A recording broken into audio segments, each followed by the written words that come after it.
सहिष्णुता का अर्थ है मनुष्य अन्यों द्वारा किए गए अपमान तथा तिरस्कार को सहें।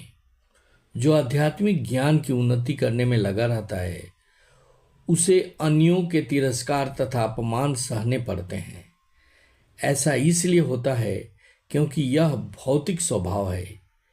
यहाँ तक कि बालक प्रहलाद को भी, जो 5 वर्ष के थे और जो आध्यात्मिक ज्ञान के अनुशीलन में लगे थे, संकट का सामना करना पड़ा था जब उनका पिता उनकी भक्ति का विरोधी बन गया।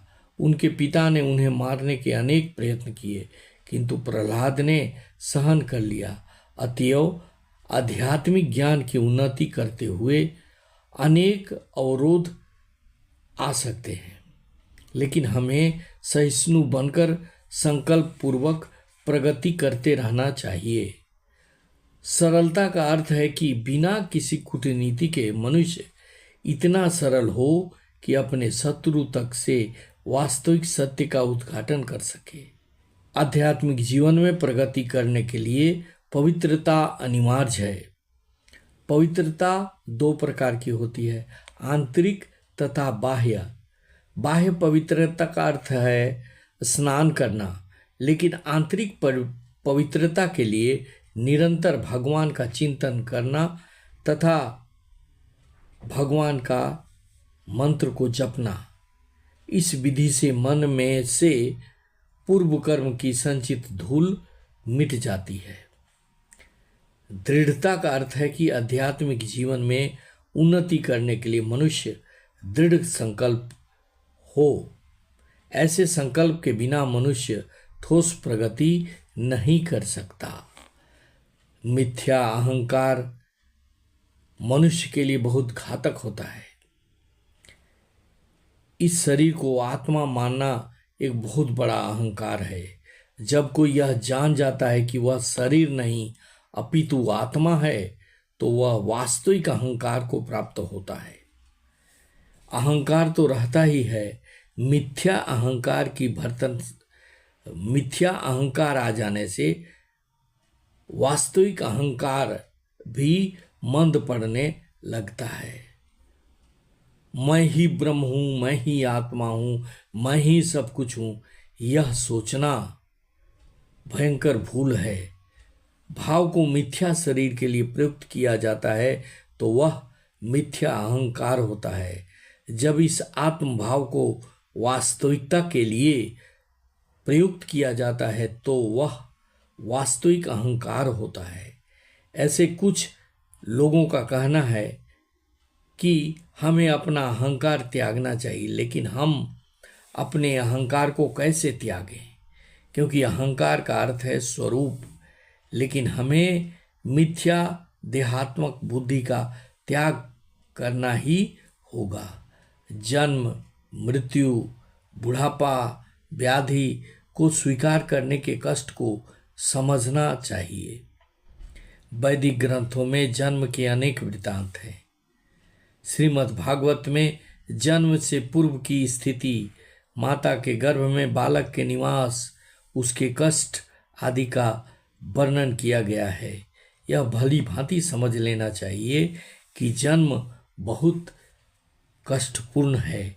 चूंकि हम यह भूल जाते हैं कि माता के गर्भ में हमें कितना कष्ट मिलता है, अतएव हम जन्म तथा मृत्यु की पुनरावृत्ति का कोई हल नहीं निकाल पाते।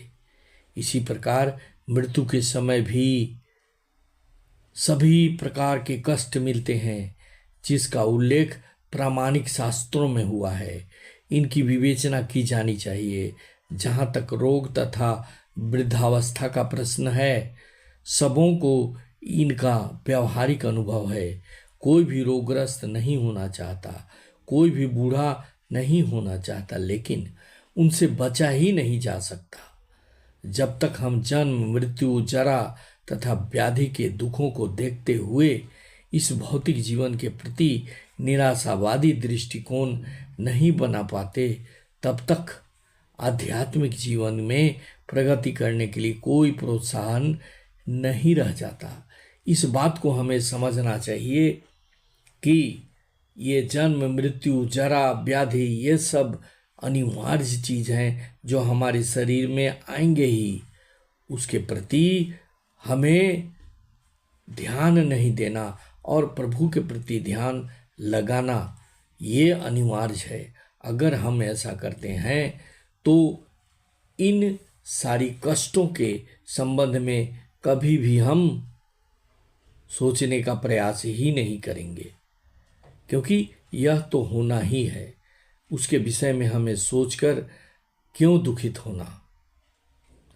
जहां तक संतान पत्नी घर से विरक्ति की बात है, इसका अर्थ यह नहीं कि इनके लिए कोई भावना ही ना हो। ये सब स्नेह की प्राकृतिक वस्तुएं हैं, लेकिन जब ये आध्यात्मिक उन्नति में अनुकूल न हो तो उनके प्रति आसक्त नहीं होना चाहिए। घर को सुखमय बनाने की सर्वोत्तम विधि है भगवान के शरण में जाना। यदि कोई भगवान से पूर्ण रहे, भगवान के गुणगान को करता रहे, तो वह अपने घर को अत्यंत सुखमय बना सकता है, क्योंकि भगवान के गुणगान की विधि अत्यंत सरल है।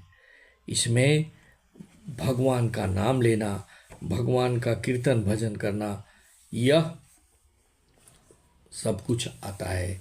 अगर हम हरे राम हरे कृष्ण का जाप ही कर लें तो उसी से हमारे सारे पीड़ा, सारे कष्ट, सारे व्याधि भाग जाएंगे।